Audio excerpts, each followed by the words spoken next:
નમસ્કાર, આપ જોઈ રહ્યા છો સંદેશ ન્યૂઝ. હું છું આપની સાથે કૃષ્ણા. આજે આખું વિશ્વ આંતરરાષ્ટ્રીય મહિલા દિવસ ઉજવી રહ્યું છે, ત્યારે આપણે એવી કેટલીક મહિલાઓને મળી રહ્યા છીએ કે જે પોતે એક દ્રષ્ટાંત મૂકી રહી છે સમાજ સમક્ષ. અને એવા જ એક મહિલા આપણી સાથે છે જેમને કદાચ કોઈ ઓળખની જરૂર નથી, પણ તેમ છતાં હું ઓળખ આપી દઉં. રીવાબા જાડેજા, જામનગર નોર્થથી, જામનગર ઉત્તરથી તેઓ ધારાસભ્ય છે. આપની જર્ની, અત્યારે તમે ધારાસભ્ય છો, ક્યારે વિચાર્યું હતું કે ધારાસભ્ય બનવું છે? સપનું શું હતું ને અહીંયા કેવી રીતે પહોંચે? ફર્સ્ટ ઓફ ઓલ, હું સંદેશના પ્લેટફોર્મના માધ્યમથી જ્યારે મહિલા દિવસ નિમિત્તે કંઈક વિચારો, કંઈક આદર્શ રજૂ કરવા માટે મને જે તક મળી, અવસર મળ્યો, એ બદલ હું ખૂબ ખૂબ આભારી છું સમગ્ર ટીમની. બેઝિકલી નોટ, કેમ કે મારા માટેનો આ જે વિચાર હતો, હા, પબ્લિક સર્વિસ કરવી હતી એ નક્કી હતું કે કોઈને કોઈ માધ્યમથી લોકો માટે થઈ પોલિસી મેકર બની અને ક્યાંક એવી રીતના પોતાનું સ્થાન એસ્ટાબ્લિશ કરવું હતું કે જેનાથી પરોક્ષ કે પ્રત્યક્ષ રીતે લોકોના સારા આપણે ઉત્કર્ષ માટે કંઈક કરી શકીએ. બટ ધારાસભ્ય બનવું, ઇટ્સ અ રિયલી ફોર્ચ્યુનેટ અને અનએક્સપેક્ટિંગ મૂવ હતો મારા માટે. એન્ગેજમેન્ટ પછી આખું ડાયવર્ઝન જ આવી ગયું જિંદગીમાં, કેમ કે તમે ધારેલું ના હોય કે એવી વ્યક્તિ સાથે તમારા લગ્ન થશે કે જે ટોટલી લાઇમલાઇટ મીડિયા અને ખાસ તો દેશ માટે થઈ અને રમતગમતના માધ્યમથી આંતરરાષ્ટ્રીય ક્ષેત્રે એમનું જે યોગદાન છે એ મારા માટે ખૂબ ગૌરવની વાત છે અને દરેક ભારતીય માટે ગૌરવની વાત છે. બહુ સ્વાભાવિક ચર્ચાના ભાગરૂપે પછી અમારે PM સાહેબને મળવાનું થયું 2018માં, લેટ 18માં. અને સાહેબને બી મેં કીધું, અને મીનવાઇલ ત્યારે હું એક મારું ટ્રસ્ટ રન કરવા માંડી હતી કે ભાઈ સોશિયલ નેટવર્કિંગના માધ્યમથી આપણે કંઈક સારું કરી શકીએ.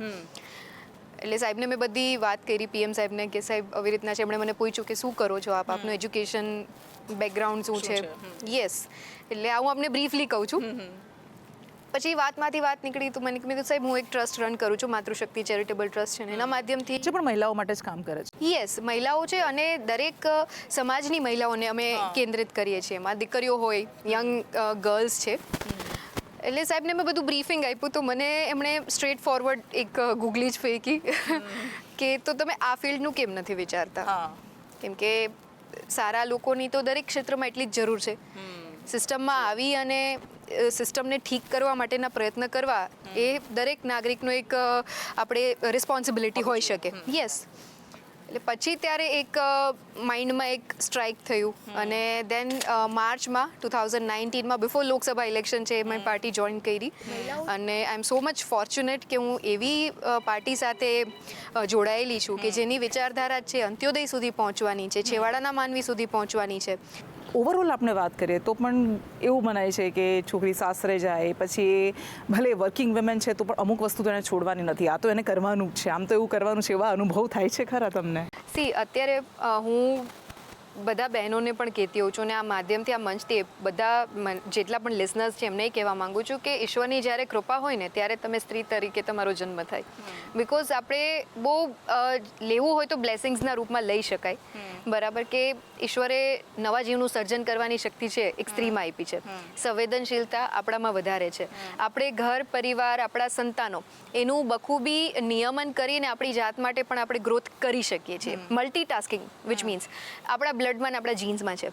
સિમ્પલ નાની નાની વાતો છે કે કોઈ દીકરી, જેમ કે હું સવારના 9 વાગે ઉઠું છું તો હું સાસરે છે તો સવારના મારે 8 વાગે ઉઠવું પડશે. મારે સાસુ સસરા, એટલે ટૂંકમાં ઓવરઓલ એનો સ્પાન આખા દિવસનો, એને પત્ની બી બનવાનું છે, એને પુત્રવધુ બનવાનું છે, એને માતા બી બનવાનું છે, એને કોઈના ભાભી પણ બનવાનું છે, એને નણંદ પણ બનવાનું. તો બધા રોલ આ કુદરતી દેન છે આપણામાં, ઈશ્વરે આપેલી એક શક્તિ છે. અને હું તો ત્યાં સુધી કહું છું કે આપણે માં જગદંબાના, આપણે તો નવરાત્રિના માધ્યમથી એની ઉપાસના કરીએ છીએ, પણ ડે ટુ ડે લાઈફમાં નવદુર્ગાના એક એક અંશ માતાજી આપણામાં અંદર મૂકેલા છે.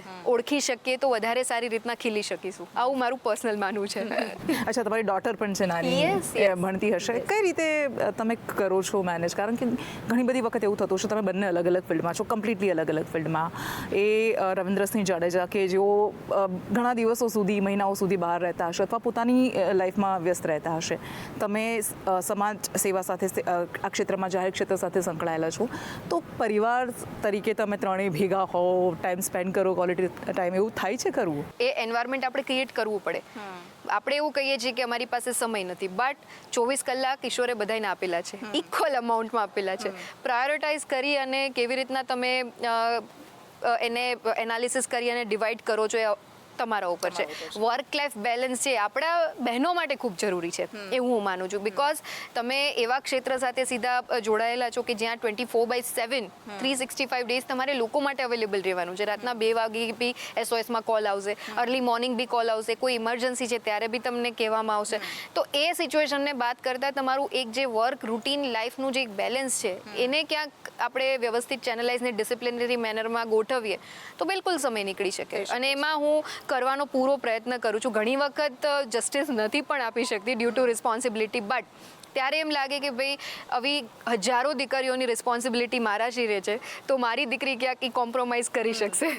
હા, બહુ સાચી વાત છે. અને કદાચ એ સમજ એ બાળકોને પણ નાનપણથી જ આવી જાય છે. હા, પણ એક વાત જે હું ઘણી બધી વખત લોકો સાથે સાંભળું છું અને અંદરો અંદર વાતો કરતી હોય મહિલાઓ ત્યારે સાંભળું છું એ છે કે જ્યારે વર્કિંગ વિમેન એ પોતાના બાળક માટે સમય ન ફાળવી શકે કારણ કે પોતાના કરિયરને જો પ્રાધાન્ય આપે, એ ઘર માટે સમય ન ફાળવી શકે તો એક એવી ભાવના રોપવામાં આવે છે ગિલ્ટવાળી કે હા હું આવું ના કરી શકી તો મેં બહુ ખરાબ કરી લીધું. તમને લાગે છે કે આમાંથી મુક્ત થવાની જરૂર છે? સી, એ ટેબુ છે આપણી સોસાયટીમાં છે, ડેફિનેટલી છે. મને પણ ઘણી વખત એવું થાય છે, નો ડાઉટ. યસ, કેમ કે મને થોડીક માયુસી સાથે એવું કે મમ્મા બધાના મમ્મી પેરેન્ટ્સ ટીચર્સ મીટિંગ્સમાં હતા, તું નહોતી. બધાના મમ્મી લેવા મૂકવા આવે છે, તમે નથી આવતા. તો એ ગિલ્ટ સ્વાભાવિક, આપણે સંવેદનશીલ હોઈએ, આપણે ભાવાત્મક હોઈએ અને આપણે ભાવનાઓને અને વર્કને ડિટેચ નથી કરી શકતા ઘણી વખત. બટ અને આની પાછળ જો આનું એક સોલ્યુશન છે, સિમ્પલ સોલ્યુશન છે, એ છે તમારું ફેમિલી.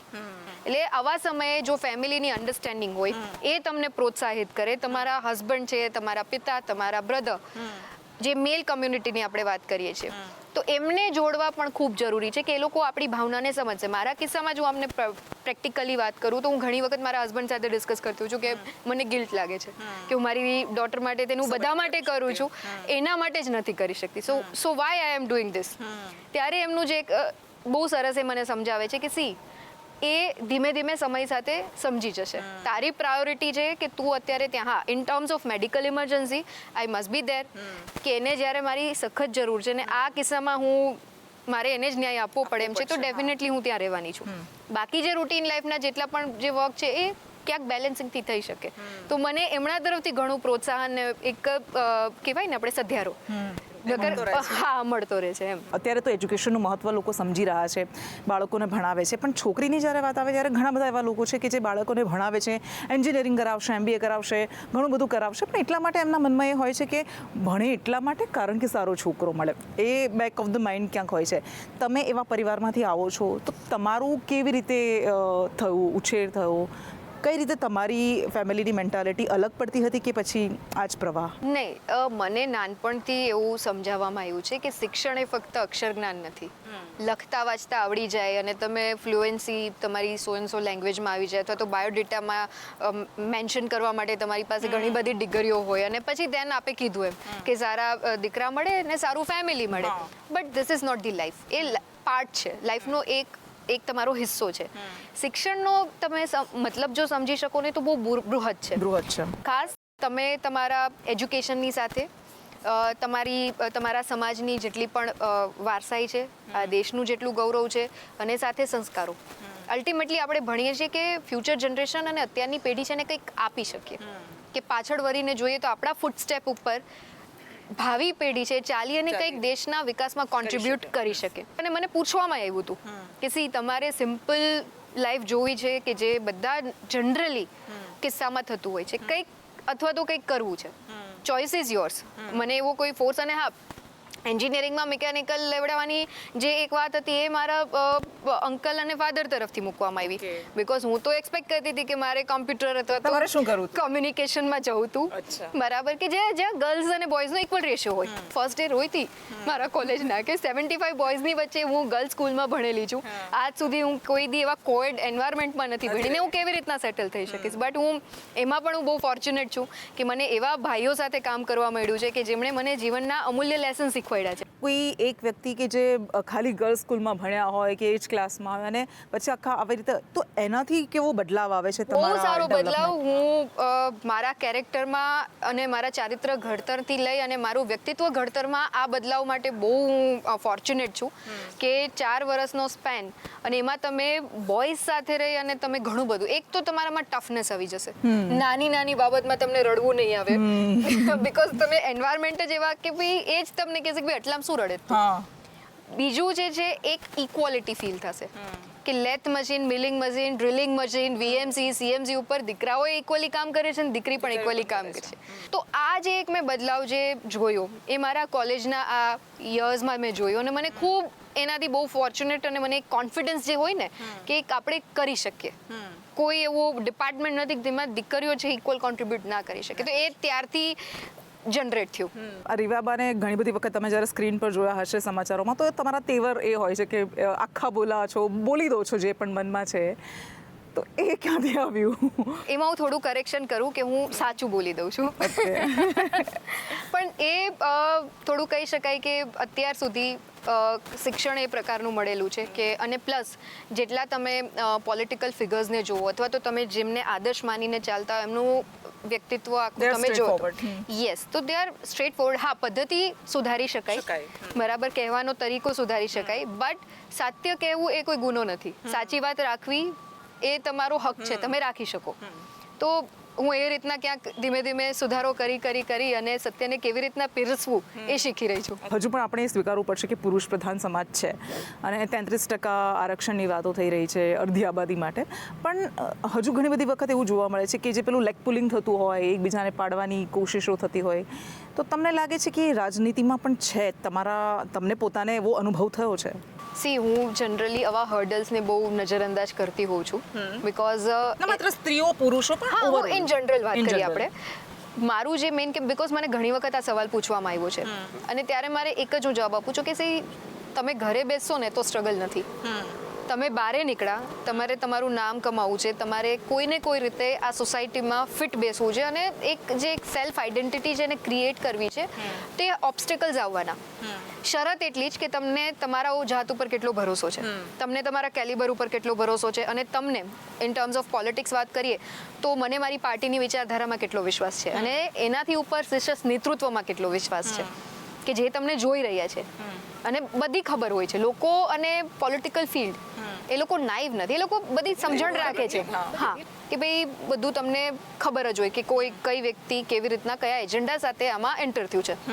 તો આ બાબત અને આ જેટલા ફેક્ટર્સ છે એને હું ક્યાંક બહુ સરસ રીતે આત્મસાત કરી અને સ્ટેપ આઉટ થાઉં છું. ફેમિનિઝમ એક એવો શબ્દ છે કે જેના લોકોએ વ્યક્તિ અલગ અલગ અર્થ છે. ઘણા લોકો એમ સૂડો, હવે દરેક વસ્તુની આગળ સૂડો લગાવવાની ફેશન થઈ ગઈ છે, તો એ સૂડો ફેમિનિસ્ટ. કોઈ પણ મુદ્દાને તમે મૂકો તો એ જ્યારે ઇક્વાલિટીની વાત આવે ત્યારે એમ કે આ સૂડો ફેમિનિસ્ટ છે, એટલે એને એકદમ નેગેટિવલી જ જોવામાં આવે છે અને પોઝિટિવલી જોવામાં જ નથી આવતો. તમારો પોતાનું શું એને લઈને પરિમાણ છે, ડાયમેન્શન છે, વિચાર છે? દરેક આઈડિયોલોજી છે અથવા તો કોઈ આપણે કહીએ કે જેમ તમે ફેમિનિઝમની વાત કે કન્સેપ્ટ છે, કોઈ કન્સેપ્ટ છે, એના પોતાના પ્રોઝ અને કોન્સ છે. તમે એવા બી કિસ્સા જોશો કે જેમાં હું તમને ફોર એક્ઝામ્પલ વાત કરું કે હમણાં જ આપણે 2-3 એવા કિસ્સાઓ જોયા કે જેમાં દીકરાનો કંઈ વાંક ના હોય અને એની પાછળ દીકરી તરીકે કંઈક એમનાથી એવું થઈ ગયું હોય કે જેનાથી સિચ્યુએશન બગડી ગઈ હોય. ઘણા એવા બી કિસ્સાઓ છે કે દીકરાને એમના ફેમિલી તરફથી ટોર્ચર કરવામાં આવ્યું હોય અને દીકરીની જિંદગી છે એ અલગ ડિરેક્શનમાં ડાયવર્ટ થઈ ગઈ હોય. દાયકાઓથી ચાલે છે. પણ હવે ટ્રેન્ડ જે છે એ ઇક્વલ ટ્રેન્ડ થઈ ગયો છે. તમે તમારી જાતને કઈ નિયતિ સાથે, કયા કન્સેપ્ટ સાથે જોડી, બિકોઝ હું પર્સનલી એવું માનું છું કે કોઈ બી કન્સેપ્ટ અથવા આઈડિયોલોજી જ્યારે આવે ત્યારે એનો મિસયુઝ ના થવો જોઈએ. એક સારા કામ માટે, નોબલ કોઝ માટે અને એક વર્ગને અપલિફ્ટ કરવા માટે છે એ આપણે લઈ આવ્યા છીએ. મિસયુઝ થાય છે એટલે જેને ખરેખર જોઈએ છે એને નથી મળતું. યસ, હું એ જ પોઈન્ટ ઉપર આવવાની હતી. ત્યાં આપે કીધું કે પછી જેને હકીકતમાં જરૂર છે તો લોકો એને પણ બીજી દ્રષ્ટિથી જ જોવા મળશે. કારણ કે પ્રેજુડાઇઝ બંધાઈ ગયો છે. હા, પ્રેજુડાઇઝ થઈ જાય, એક પૂર્વગ્રહ આવી જાય ક્યાંક ને ક્યાંક. બિલકુલ, ઘણી બધી ગંભીર વાતો કરી દીધી છે આપણે. તમારા હસબન્ડ ક્રિકેટ સાથે જોડાયેલા છે. Are you interested in cricket or any sport? After 2016 બરાબર. લગ્ન પછી ક્રિકેટને એકચ્યુઅલી થોડુંક સમજવાનો પ્રયત્ન કર્યો, બટ સ્ટીલ ટુડે મારા માટે ક્રિકેટનો દાયરો જે છે એ મારા હસબન્ડથી જ સીમિત થઈ જાય છે. એમનાથી શરૂ, એમનાથી પૂરો. હા, એમના સિવાય બીજો કયો ક્રિકેટર MS ઓબ્વિયસલી, કેમ કે બહુ નજીકથી એમને પણ ક્યાંક જોવાનો, એમની ગેમને જોવાનો, એમની લીડરશિપને જોવાનો મને મોકો મળ્યો. એટલે હું તો બધાને કહેતી હોઉં છું કે આઈ એમ સો ફોર્ચ્યુનેટ કે વિશ્વની એવી બે પ્રખ્યાત હસ્તીઓ કે જેની સાથે હું ક્યાંક મારા વિચારોનું આદાન પ્રદાન કરી શકી છું. એક આપણા આદરણીય પ્રધાનમંત્રી શ્રી અને બીજા MS ધોની.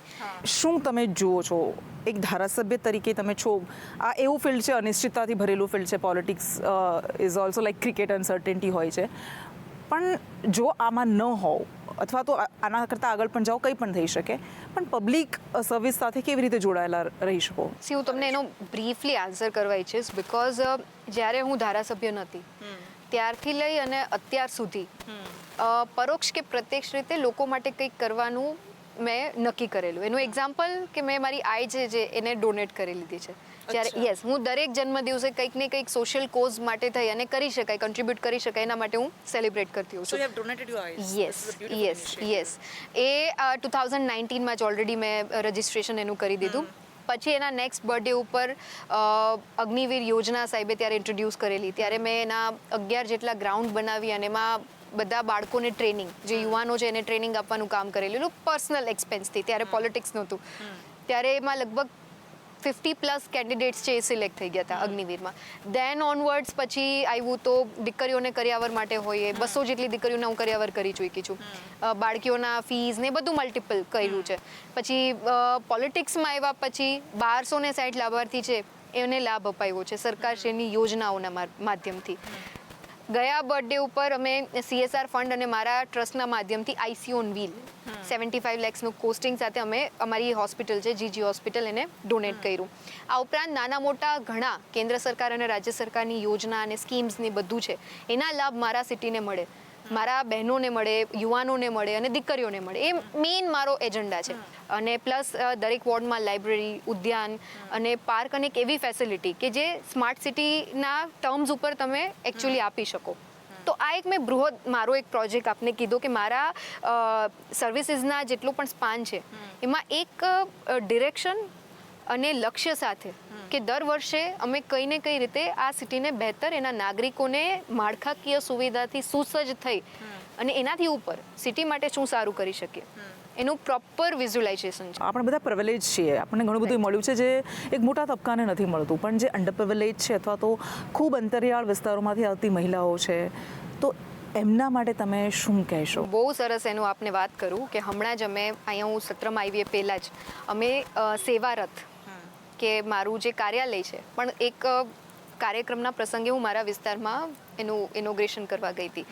ત્યારે મને એક માજી આવ્યા મારી પાસે, એક દીકરા મારું છે ને આધાર કાર્ડમાં સુધારા વધારા થવા જોઈએ પણ હું ત્યાં જાઉં, કચેરીએ જાઉં અને આવું તો ફાઇનાન્શિયલી મને થોડુંક બર્ડન આવે છે અને મને લઈ જવા વાળું કોઈ નથી. ત્યારથી એક વિચાર મારા માઇન્ડમાં આવ્યો કે ભાઈ એવું કોઈ પ્રોજેક્ટ આપણે ઇન્ટ્રોડ્યુસ કરી શકીએ મારી વિધાનસભા, બિકોઝ મારી વિધાનસભા જામનગરમાં પેરીફરીની દ્રષ્ટિએ મોટી વિધાનસભા છે અને નગરસીમમાંથી વિસ્તારો ઘણા ભળેલા, એટલે કોર્પોરેશનમાં નવા ભળેલા હોય તો એમને માળખાકીય સુવિધા જોતી હોય અને સરકારની યોજનાઓનો લાભ જોતો હોય. તો એક બહુ સારો પ્રોજેક્ટ અમે હમણાં જ રિસેન્ટલી ઇનોગ્રેટ કર્યો કે સેવારથ, સરકારશ્રીની યોજનાઓ તમારે દ્વાર, સરકાર જ ટૂંકમાં તમારે દ્વાર, એટલે જેટલી પણ કેન્દ્ર સરકાર અને રાજ્ય સરકારની યોજનાઓ છે, મહિલાઓને લગતી યોજનાઓ છે, આધાર કાર્ડ છે, સાથે સાથે જેટલી પણ ભરતી થાય છે તો એના જેટલા ફોર્મ આવે, તમે સાયબર કાફેમાં ભરો એ તો નોમિનલ ચાર્જ તમારે દેવો પડે.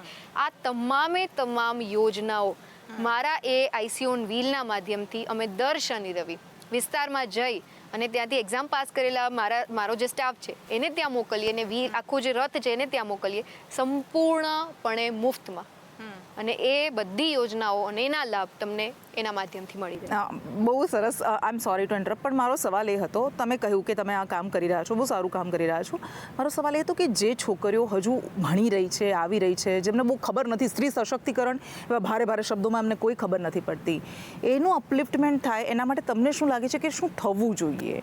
જે થિંકિંગ પ્રોસેસ છે, એક અવેરનેસ છે, હવે છે એવું નથી. મેં કેમ કે હું ગામડા ફરેલી છું, ગ્રામ્ય વિસ્તારમાં મેં બહેનોને મળેલી છું, ઘણી માતાઓ લગભગ 90% માતાઓ જેમને દીકરીઓ છે એ લોકો એક જ વાત કહે છે કે અમારે અમારી દીકરીઓને ભણાવી ગણાવી સારી નોકરી કરે, સરકારમાં કંઈક નોકરી કરે અને પોતાનો બિઝનેસ કરે, એ રીતની એમની માનસિકતા ચેન્જ થઈ છે. આની થવા પાછળનું કારણ ભારતીય જનતા પાર્ટીની સરકાર અને મોદી સાહેબનું વિઝન છે. બધી યોજનાઓ મહિલાઓને કેન્દ્ર સ્થાનમાં રાખીને એટલે ઘડવામાં આવી છે કે કોઈ પણ સ્ત્રી, કોઈ પણ દીકરી ફક્ત હોમમેકર બનીને ના રહી જાય. કેમ કે બહેનોમાં એ આવડત છે કે જે ઘરનું બજેટ જો એ બનાવી શકે તો એ દેશનું બજેટ એ બનાવી શકે.